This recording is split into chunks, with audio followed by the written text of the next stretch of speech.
नमस्कार दोस्तों, मैं आज फिर हाजिर हूँ अपनी नेक्स्ट क्लास लेकर टाइम एंड डिस्टेंस। हम कुछ क्वेश्चन कर रहे थे, उनमें से एक क्वेश्चन मैंने यहाँ बोर्ड पे लिखा हुआ है। बिना किसी देरी के हम शुरुआत करते हैं। क्वेश्चन कुछ इस तरह से, एक ट्रेन है जिसकी स्पीड 90 किलोमीटर पर आवर है और अपने सामने यानी कि उसकी विपरीत दिशा में आते हुए व्यक्ति जिसकी स्पीड क्या है 18 किलोमीटर पर आवर है को 10 सेकंड में पार करती है। कितने सेकंड में पार करती है? 10 सेकंड में। और वो एक टनल बोले तो एक सुरंग को पार करती है जिसमें वो टाइम लगाती है 30 सेकंड। कितना लगाती है? 30 सेकंड। तो बताइए इस सुरंग की लंबाई क्या है। एक फिर क्वेश्चन समझिए मैं क्या कह रहा हूँ। एक ट्रेन है जिसकी स्पीड 90 किलोमीटर पर आवर है। एक व्यक्ति जो ट्रेन के विपरीत दिशा में आ रहा है जिसकी स्पीड क्या 18 किलोमीटर पर आवर है, उसे पार करने में 10 सेकंड लगाती है। उस व्यक्ति को पार करने में 10 सेकंड लगाती है, जबकि वो एक टनल पार करती है, एक सुरंग पार करती है जिसे पार करने में 30 सेकंड लगाती है। तो बताइए सुरंग की लंबाई क्या है। तो थोड़ी सी अपने ना से अलग अलग टाइप से करेंगे। पहले अपने देखते हैं कि ये ट्रेन है, ट्रेन यूं जा रही है और इसके विपरीत में व्यक्ति आ रहा है, उसकी स्पीड यूं है। इसकी स्पीड कितनी है? 90 है। इसकी स्पीड कितनी है? 18। पहली बात स्पीड जुड़ जाएगी, सापेक्ष चाल क्या हो जाएगी? 8 हो जाएगी। रिलेटिव स्पीड क्या हो जाएगी? 8, क्योंकि दोनों एक ही दिशा में आ रहे हैं। 90 प्लस 18 ये होगी 108 किलोमीटर पर आवर। अब इसे क्या करेंगे? मीटर पर सेकंड में चेंज करेंगे, यानी दोनों एक दूसरे को क्रॉस करेंगे। किस स्पीड से क्रॉस करेंगे? 108 किलोमीटर पर आवर। और इसको अपने मीटर पर सेकंड में चेंज करेंगे तो 108 को 5/18 से मल्टीप्लाई करेंगे। 18 सिक्के 108 हो गए 30 मीटर पर सेकंड। 30 मीटर पर सेकंड एक दूसरे को ये क्या करेंगे? क्रॉस करेंगे। इतनी बात समझ आ गई। तो नेक्स्ट अपने क्या देखेंगे कि 10 सेकंड में अगर किसी व्यक्ति को, अगर कोई ट्रेन किसी व्यक्ति को पार करती है तो हमेशा अपनी दूरी ही पार करेगी, हमेशा अपनी दूरी पार करेगी। तो इसका मतलब ट्रेन की जो लेंथ होगी वो क्या होगी? इनकी दूरी के बराबर होगी। जितनी ट्रेन ने 30 मीटर पर सेकंड के हिसाब से 10 सेकंड में जितनी दूरी तय की है वो उस ट्रेन की लेंथ होगी। क्योंकि ट्रेन साथियों को पार करने में 10 सेकंड लगा रही है, उनकी सापेक्ष 30 मीटर पर सेकंड आ रही है सापेक्ष चाल। और इस सापेक्ष चाल से जो अब वो दूरी तय करेगी इसको पार करने में, वो खुद की दूरी होगी, ट्रेन की ही दूरी होगी। तो दूरी का फार्मूला, लेंथ का जो फार्मूला होगा, वो दूरी का जो फार्मूला होगा चाल इंटू समय, स्पीड इंटू टाइम। स्पीड कितनी? 30 और टाइम कितना? 10 सेकंड में पार कर रहे हैं, इंटू 10 300 सेकंड। भैया ट्रेन की लंबाई कितनी है? 300 सेकंड है। अब बात करते हैं किसी ने टनल को पार करने में 30 सेकंड लगाए। तो पहले देखते हैं कि ट्रेन है ना, उसकी जो आपने जो चाल आ रही है उसको मीटर पर सेकंड में चेंज करेंगे। ट्रेन की जो चाल है वो 90 किलोमीटर पर आवर। मीटर पर सेकंड में चेंज करने के लिए 90 इंटू 5/18 25 मीटर पर सेकंड। क्या आ गई? 25 मीटर पर सेकंड। अब इस ट्रेन ने 25 मीटर पर सेकंड में क्या किया है, कितनी दूरी चली है 30 सेकंड में, वो निकाल लेंगे। तो अपने देखेंगे डिस्टेंस बराबर क्या होता है? S into T, speed into time, चाल इंटू समय। S for speed, T for time, D for distance यानी कि दूरी। तो इसकी चाल है 25 मीटर पर सेकंड, इसका समय है 30 सेकंड। कितने सेकंड में पार करी? 30 सेकंड। तो 30 सेकंड में इसने क्या किया? 750 मीटर दूरी चली है। 750 मीटर दूरी चली है। मैं आपको बता चुका हूं, कभी भी ट्रेन किसी टनल को, किसी सुरंग को, किसी प्लेटफॉर्म को, किसी ब्रिज को या पुल को पार करेगी, क्या करेगी? पार करेगी तो वो अपनी डिस्टेंस पार करेगी। अपनी डिस्टेंस क्या करेगी? भी पार करेगी, वो भी काउंट होगा। यानी कि ब्रिज प्लस खुद की लंबाई, ब्रिज प्लस खुद की लंबाई। यहाँ सुरंग है, सुरंग को पार करने में उसने जितने डिस्टेंस सुरंग की पार की है प्लस उस ट्रेन ने कहीं ना कहीं अपनी डिस्टेंस भी पार की है। तो कुल जो डिस्टेंस मानी जाएगी वो x प्लस वाई मानी जाएगी, यानी कि ट्रेन और सुरंग दोनों की मिलाकर जो डिस्टेंस आई वो आएगी। तो वो 50 सेकंड, सॉरी 30 सेकंड में वो 750 मीटर चली है, जिसमें से उसने आपकी अपनी दूरी भी, ये मीटर में आना था गलती से 300 मीटर सेकंड लिख दिया, 300 मीटर दूरी भी पार की है। तो 750 में से 300 गए, बच्चे 450 मीटर। कितना बच्चे? 450 मीटर। ये 450 मीटर जो है ना सुरंग की लंबाई है। किसकी लंबाई है? सुरंग की लंबाई है। बड़ा सिंपल क्वेश्चन था। एक बार फिर देखिएगा इसे। मैंने क्या बताया है, ट्रेन को 90 किलोमीटर पर आवर की स्पीड से एक व्यक्ति को पार किया जिसकी स्पीड थी 18 किलोमीटर पर आवर। दोनों एक दूसरी दिशा में आ रहे थे। यहाँ तक बात खत्म। कितने सेकंड में पार किया? 10 सेकंड में। पहले देखते हैं, ये एक दूसरी दिशा में आ रहे हैं तो सापेक्ष चार्ज जुड़ेगी। 108 किलोमीटर पर आवर आ गया, इसे मीटर पर सेकंड में चेंज किया, 30 मीटर पर सेकंड आ गया। 30 मीटर पर सेकंड के हिसाब से इसने 10 सेकंड में व्यक्ति को पार किया, यानी कि S×T 30×10 300 मीटर से ट्रेन की लंबाई। क्यों? व्यक्ति को पार करने में जो भी दूरी आएगी वो ट्रेन की लंबाई होगी। अब 90 किलोमीटर की स्पीड से 90 किलोमीटर पर आवर की स्पीड से एक टनल को पार किया कितनी देर में? 30 सेकंड में। पहले मीटर पर सेकंड में चेंज करेंगे। इसकी जो स्पीड आ रही है मीटर पर सेकंड में 25 मीटर पर सेकंड आ रही है, और इसने 30 सेकंड कितनी दूरी चली होगी? 30 मीटर सेकंड में कितनी दूरी चली होगी? दूरी बराबर क्या होता है? 4 इंटू समय 25×30 750 मीटर चली होगी। और किसी सुरंग को पार किया हुआ तब माना जाएगा जब ये उसको कंप्लीट पार कर ले, यानी सुरंग प्लस खुद की दूरी चल रही है ना उतनी दूरी, तब आपने मानेंगे हाँ इसने क्या कर लिया, कंप्लीट पार कर लिया। तो खुद की दूरी भी ये आगे निकलेगी, कंप्लीट पास होगी सुरंग से। तो 750 मीटर में से खुद की दूरी निकाल दो, 300 कितना आया? 450, यानी कि ये क्या चली है? 450 सुरंग, 450 मीटर सुरंग को भी इसने क्या किया है? पार किया। तो सुरंग की लंबाई कितनी है? 450 मीटर। इसी तरह एक बेसिक कॉन्सेप्ट सवाल देखते हैं।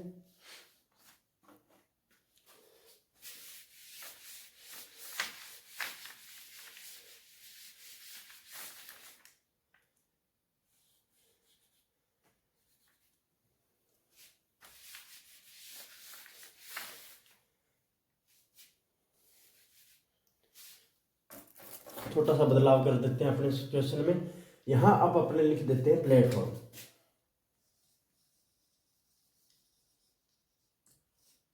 प्लेटफॉर्म यानी स्टेशन पर खड़ा व्यक्ति। अब क्वेश्चन क्या बन गया? एक ट्रेन आ रही है 90 किलोमीटर पर आवर की स्पीड से, प्लेटफॉर्म में एक व्यक्ति खड़ा है, उसे वो 10 सेकंड में पार करती है और प्लेटफॉर्म को 30 सेकंड में पार करती है। तो बताइए ट्रेन की लेंथ क्या है और प्लेटफॉर्म की लेंथ क्या है? वैसे इस क्वेश्चन में आपसे मेन प्लेटफॉर्म की लेंथ पूछा जाएगा, ट्रेन की लेंथ तो मैं कह रहा हूँ आप निकालिए। फिर भी एक बार देखिए, दोनों तरह से क्वेश्चन करेंगे, कैसे कर सकते हैं वो देखिए। फर्स्ट, आदमी खड़ा है, इसकी स्पीड कुछ नहीं है, खड़ा है, इसको कितनी देर में पार करेंगे? 10 सेकंड में। तो पहले ट्रेन की जो स्पीड है ना उसे कर लीजिए मीटर पर सेकंड में। इसके लिए 5/18 मल्टीप्लाई करेंगे, 25 मीटर पर सेकंड आ गया। ये व्यक्ति को कितनी देर में पार कर रही है? 10 सेकंड में। अगर कोई ट्रेन किसी व्यक्ति को 10 सेकंड में पार कर रही है तो खुद की दूरी पार कर रही है। तो जो भी दूरी आएगी, डिस्टेंस आई, वो ट्रेन की लेंथ होगी। इसका फार्मूला क्या होता है? चाल इंटू समय। चाल 25 है, समय कितना है? 10, 250 मीटर। कितना हो गया? 250 मीटर। आराम से मैं अप्रोच भी बताऊंगा कैसे करनी है, ठीक है? 250 मीटर, यानी ट्रेन की जो लेंथ है वो कितनी है? 250 मीटर। अब मुझे पता है कि ट्रेन ने इसी स्पीड से 30 सेकंड में भी कोई दूरी चली होगी, या प्लेटफॉर्म को 30 सेकंड में पार किया है, यानी कि इसने, अब 90 को चेंज करेंगे तो 25 मीटर पर सेकंड आ गया। 25 मीटर पर सेकंड के हिसाब से इसने 30 सेकंड में कितनी दूरी चली होगी? 750। कितनी चली होगी? 750, यानी कि टोटल लेंथ चली। प्लेटफॉर्म को भी पार किया, खुद की दूरी भी पार की, कुल मिला के 750 पार किया। आपको पता है कि 750 में से 250 तो सिर्फ ट्रेन है, ये माइनस कर दो, पीछे क्या बचा? 500 मीटर, यानी प्लेटफॉर्म कितने मीटर का है? 500 मीटर का है। ये यहां तक समझ आ गया। लेकिन एक बात फिर देखिए, ये ट्रेन है, ठीक है, यहां ये व्यक्ति खड़ा है। अगर ये व्यक्ति को पार कर रही है 10 सेकंड में, कितने सेकंड में? 10 सेकंड में, तो ये मान के चलिए खुद की दूरी 10 सेकंड में पार कर सकती है। अगर कोई व्यक्ति खड़ा है, वो खड़ा है, अभी तक उसकी कोई स्पीड नहीं है, उसकी स्पीड 0 है। अगर कोई व्यक्ति खड़ा है, उसे पार करने में 10 सेकंड ले रही है, तो इसका ये मान के चलिए खुद की दूरी पार करने में कितना टाइम लेगी? 10 सेकंड। यानी कि यहाँ से लेके यहाँ तक पहुँचने में, इंजन जो आगे है इसमें यहाँ से लेके यहाँ तक पहुँचने में कितना टाइम लगा होगा? 10 सेकंड। पूरे प्लेटफॉर्म में कितने सेकंड में पार कर रही है? 30 सेकंड में। कितने सेकंड में? तो ये कितना सेकंड में पार किया होगा इसने? इस प्लेटफॉर्म को 20 सेकंड में, सिर्फ 20 सेकंड में। अगर पूरे प्लेटफॉर्म को ये 30 सेकंड में पार कर रही है, 30 सेकंड का पार करने का मतलब ये हो गया खुद की लेंथ ही कितनी सेकंड में पार करेगी? 30 सेकंड में। बाकी जो लेंथ बची प्लेटफॉर्म की उसको कितनी देर में पार करेगी? 20 सेकंड में। कुल मिला कितने सेकंड में? 30 सेकंड। फिर समझिए मैं क्या कहना चाह रहा हूँ। एक व्यक्ति को 10 सेकंड में पार करती है, यानी खुद की लेंथ 10 सेकंड में पार कर सकती है।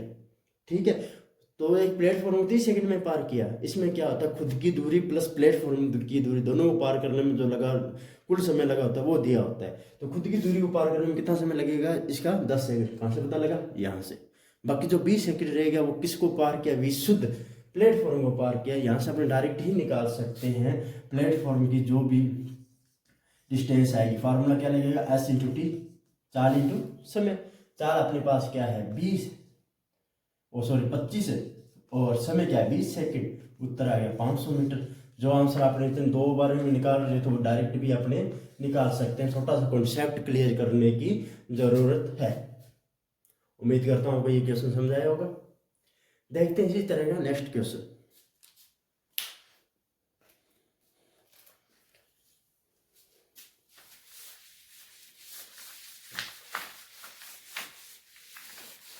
और दोस्तों आपसे एक छोटी सी अपील करना चाहूँगा कि आप अगर आपको ये वीडियो वर्थी लगे, यानी कि आपको सहायता प्रदान करे, तो इसे ज़रूर शेयर कीजिएगा, नहीं तो मत कीजिएगा।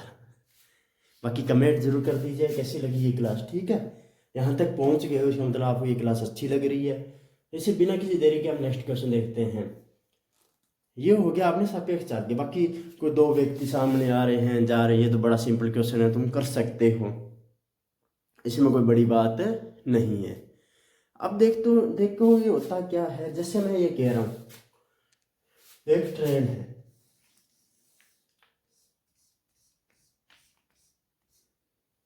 ध्यान सुनो मैं क्या बताना चाह रहा हूँ। एक ट्रेन है, उसके पीछे से किसी बंदे ने एक गोली छोड़ दी। क्या मारी, गोली मारी, ये रही गोली। और गोली की आवाज है ना इसे, जो जहां ड्राइवर बैठा है इसे सुनाई दी, इसे सुनाई दी। फिर इस बंदे ने दोबारा एक गोली चलाई, कितनी देर बाद, मान लीजिए 24 मिनट बाद। कितनी मिनट बाद, 24 मिनट बाद गोली चलाई। ध्यान देना मैं क्या कह रहा हूं। इस बंदे ने फिर एक गोली चलाई, लेकिन 24 मिनट बाद सुनाई। अब ट्रेन चल रही है, खड़ी नहीं है। ट्रेन को वो आवाज, जो ड्राइवर था ड्राइवर को ये आवाज इस बार ये इस विपरीत इसकी दिशा में जा रही, जिस दिशा में ट्रेन है उसी दिशा में क्या है गोली चलाई जा रही। 26 मिनट बाद सुनाई दी। कितने मिनट बाद, 26 मिनट बाद सुनाई दी। बड़ा लॉजिक वाला सवाल है, देखिए आता रहता है, सीजीएल में पूछा जाता है। हो क्या रहा है मैं एक बार फिर कहना चाहता। एक व्यक्ति ने गोली चलाई ट्रेन के पीछे से, ड्राइवर को गोली सुनाई देगी। इस बंदे ने 24 मिनट बाद गोली छोड़ी, लेकिन ड्राइवर को वो गोली कितनी देर बाद सुनाई दी, 26 मिनट के बाद। अगर हवा की गति 325 मीटर पर मिनट के हिसाब से, हवा की गति 325 मीटर पर मिनट के हिसाब से है, तो बताइए घोड़े की स्पीड क्या, हवा की गति इतनी है, तो बताइए कि इस ट्रेन की स्पीड क्या है। एक बार फिर समझिए, बड़ा ही बेहतरीन सवाल है कि बंदे ने गोली चलाई, ड्राइवर को सुनाई थी, 24 मिनट बाद उसने फिर वहीं खड़ा ही है, फिर उसने गोली चलाई, लेकिन ड्राइवर को आवाज़ सुनाई थी 26 मिनट बाद। कितने मिनट बाद, 26 मिनट बाद। हवा की गति 325 मीटर पर मिनट है, तो ट्रेन की स्पीड बताइए। छोटी सी बात आपको कहना चाह रहा हूँ। तो यहाँ हवा की जो गोली की आवाज़ सुनाई दे रही है ना, वो हवा की गति के साथ जा रही है। अब ये मानते हैं कि हवा की गति के साथ उसको आवाज़ सुनाई दे रही है, ठीक है, या ध्वनि की गति, जो भी लिखा आएगा यहाँ। एक बात सुनिए, जो ट्रेन यहाँ थी एक्स पर, वो 2 मिनट बाद ट्रेन या वाई पॉइंट पर होगी, ठीक है। सॉरी, जो यहाँ थी, जो ट्रेन यहाँ थी इस पॉइंट पर, कितने मिनट बाद सुनाई दी, 26 मिनट। यानी 26 मिनट बाद वो कहाँ होगी, इस पॉइंट पर होगी, इस पॉइंट पर होगी। यही फर्क है। जो ट्रेन पहले एक्स पॉइंट पर थी वो 26 मिनट की, 26 मिनट बाद सुनाई दे रही है, 26 मिनट तक वो चली होगी ट्रेन, उसको आवाज़ सुनाई दी यहाँ वाई पॉइंट पर, तो 26 मिनट बाद इस गैप को उसने कितनी देर में पार किया? 26 मिनट में। जबकि जो गोली चलाई गई थी 24 मिनट पर, अगर वो यहाँ रहता तो उसे गोली 24 मिनट में सुनाई देती, लेकिन उसे यहाँ 26 मिनट बाद सुनाई दी है। इसका मतलब उसने ये गैप कितनी देर में पार किया है? 2 मिनट में। कितनी देर में पार किया है? 2 मिनट में। समझिएगा, यहाँ से यहाँ तक ट्रेन को आने में लगा 26 मिनट। अगर गोली यहाँ आवाज़ सुनाई देती 24 मिनट पर ही सुनाई देती, लेकिन उसको यहाँ सुनाई दे रही 26 मिनट में, यानी इस गैप को उसने कितनी देर में पार किया? 2 मिनट में। तो आप यूँ कह सकते हैं हवा द्वारा लिया गया समय कितना है? 2 मिनट। और ट्रेन द्वारा लिया गया समय कितना है? 26 मिनट। ट्रेन द्वारा लिया गया समय कितना है? 26 मिनट।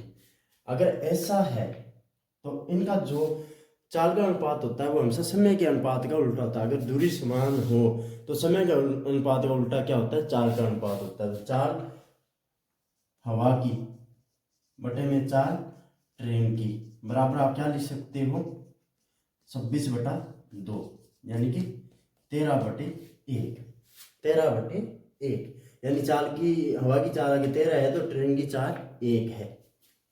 13 का मान आपने को दे रखा 325, तो 1 अनुपात का मान क्या आ जाएगा? 325/13। 13 दूनी 26, 6 65, 13×5 तो ये 1 अनुपात का मान आ गया। और 1:4 की ट्रेन का मान क्या है? 1 अनुपात ही है। ट्रेन की चाल कितनी है? 1 अनुपात, और 1 अनुपात का मान क्या है? 25, यानी कि इस ट्रेन की स्पीड है 25 मीटर पर मिनट। 25 मीटर पर मिनट, ठीक है। आप ये मत कह देना सर ये इस तरह की कोई चार्ट होती है, मैं मान के चल रहा हूँ, एज्यूम कर रहा हूँ ऐसा कुछ है। एक बार फिर मैं समझाने की कोशिश करता हूँ हो क्या रहा है। बिल्कुल सिंपल क्वेश्चन है, आपके दिमाग में आना चाहिए हो क्या रहा है। देखो, बंदा वहीं खड़ा है, गोली छोड़ी जा रही है, आवाज़ बंदे तक पहुंचनी है। पहले आवाज़ पहुंची, उसके बाद जो आवाज़ पहुंचेगी वो 26 मिनट बाद पहुंचेगी, जबकि इसने 24 मिनट बाद ही गोली चलाई है। यानी कहने का मतलब ये है कि अगर वो वहीं रहता है, यानी एक्स पॉइंट पर ही रहता, उसको आवाज़ 24 मिनट बाद ही सुननी थी, लेकिन वो आगे चला गया ना, तब उसको क्या हो गया? 2 मिनट लेट हो गया आवाज़ सुनने में। इसका मतलब यानी कि वो 26 मिनट तक चला ही है, रुका नहीं है। यानी कि इस गैप को उसने कितनी देर में पार किया है? मान लीजिए डी गैप है, इस गैप को उसने पार किया 26 मिनट में। कितने मिनट में? 26 मिनट में। वहीं अपनी जो बॉडी थी, जो अपनी बॉडी सी थी, इस गैप को उसने पार किया सिर्फ 2 मिनट में, क्योंकि 26 मिनट बाद आवाज़ सुनाई दे रही है। 24 मिनट यहाँ, 2 मिनट यहाँ और लगेंगे उस गाने में, तो इसने गैप को, इस गैप को कितनी देर में पार किया उसने? सिर्फ और सिर्फ 2 मिनट में। यानी कि हवा का समय कितना? 2 मिनट। उसी गैप को पार करने में ट्रेन का कितना समय? 26 मिनट। इनका उल्टा क्या होता है? इनका अनुपात होता है। जब दूरी समान हो तो S1/S2 बराबर क्या होता है? T2/T1। S1 बोले स्पीड प्रथम, स्पीड सेकंड, टाइम ये टाइम सेकंड, और ये टाइम फर्स्ट, ये इनके अनुपात के बराबर होता है। तो 2 मिनट 26 मिनट, ठीक है। आपने को पता लग गया। चाल फिर क्या होगी? हवा की चाल क्या होगी?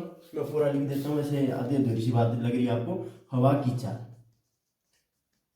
बटे में ट्रेन की चाल, इनका अनुपात कैसे आएगा? 26/2। 26/2 यानी 13:1। क्या आ गया? 13:1। अपने क्या दे रखा है? 13 का अनुमान दे रखा है। किसका? हवा की गति दे रखी है 325 मीटर पर मिनट, यानी 13 का मान 325 है। 1 अनुपात का मान कितना है? 25 है। तो ट्रेन की चाल कितनी हो जाएगी? ट्रेन की चाल का मान है 1 अनुपात। ट्रेन की चाल का मान क्या है? 1 अनुपात। 1 अनुपात की वैल्यू क्या है? 25 मीटर पर मिनट।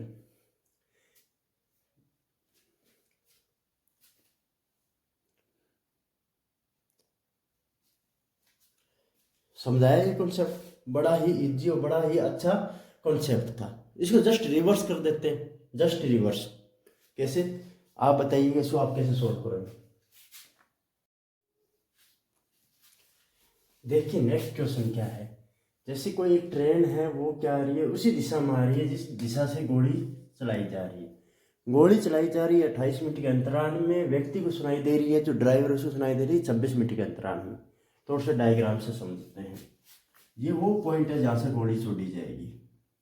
ये वो पॉइंट है जहाँ पर गोली सुनाई दी जाएगी। मान लीजिए एक्स है, इसके 28 मिनट बाद, कितने मिनट बाद, 28 मिनट बाद एक गोली को छोड़ा गया। अब ये ट्रेन कुछ आगे आ जाएगी। ये डिस्टेंस, ये देखो एक पूरी लाइन बना रहा हूँ मैं, ये डिस्टेंस याद रखना, ये डिस्टेंस इसने इतनी दूरी क्या कर ली, कवर कर ली। और इसको ये आवाज़ सुनाई दी है 26 मिनट में। कितनी देर में, 26 मिनट में। तो यहाँ से आपने को क्या पता लगा, ये देखिए ये ट्रेन जो आई है 26 मिनट चल के आई है इतनी आगे, कितनी देर, 26 मिनट। ट्रेन ने जो डिस्टेंस द्वारा डी दूरी तय करने में लिया गया समय, तय करने में लिया गया समय कितना है, 26 मिनट है। क्या है, 26 मिनट है। ये दूरी जो है, ये डी दूरी, इसको कवर क्यों, यहाँ से यहाँ तक आने में 26 मिनट की, 26 मिनट बाद सुनाई देने का मतलब ये है कि ट्रेन यहाँ थी, ये वाई पॉइंट पर आ गई है, यानी एक्स से वाई तक आने में इसको कितनी देर लगी, 26 मिनट। वहीं बुलेट द्वारा, बुलेट बोले तो घोड़ी द्वारा डी दूरी तय करने में लिया गया समय, जबकि ये दूरी, अगर ये बंदा यहाँ होता तो उसे 28 मिनट में सुनाई दे रही है, और यहाँ है तो इसे 26 मिनट में, यानी कि ये दूरी इस घोड़ी द्वारा कितनी देर में तय की जा रही है, 2 मिनट में। कितनी देर में तय की जा रही है, 2 मिनट में तय की जा रही है। बात समझ आई, यानी कि ये दूरी इस व्यक्ति द्वारा कितनी देर में तय की जा रही है, 26 मिनट में, जबकि ये दूरी सी द्वारा कितनी देर में तय की जा रही है, बुलेट के द्वारा कितनी देर में तय की जा रही है, 2 मिनट में। तो इनका स्पीड, ट्रेन का स्पीड st, बुलेट का स्पीड sb, इनके समय का अनुपात में उल्टा हो जाएगा। यानी कि अगर ये 2 मिनट ले रही है तो ये किसका अनुपात हो जाएगा, ट्रेन की स्पीड का। अगर ये ट्रेन 26 मिनट ले रही है उस दूरी तय करने में, तो ये किसका अनुपात हो जाएगा, बुलेट का। 2/26 1/13, यहाँ 13 की वैल्यू दे रखी है 325, एक का मान कितना आ जाएगा, 25। 13 से डिवाइड करोगे, 13 की वैल्यू आपको क्या दे रखी है, 13 बराबर आपको दे रखी है 325 मीटर पर सेकेंड। स्पीड ही दे रखी है आपने को बुलेट की। ये बोले तो हवा हवा की गति, की हवा की गति होगी इतनी तेजी से अपने आवाज़ सुनाई देगी, बटे में 325 बटा में 13, 26 मीटर, सॉरी 25 मीटर पर सेकेंड, एक अनुपात की वैल्यू आ गई। और ये एक अनुपात किसकी वैल्यू है, ट्रेन की स्पीड का। तो ट्रेन की स्पीड क्या है, 25 मीटर पर सेकेंड है।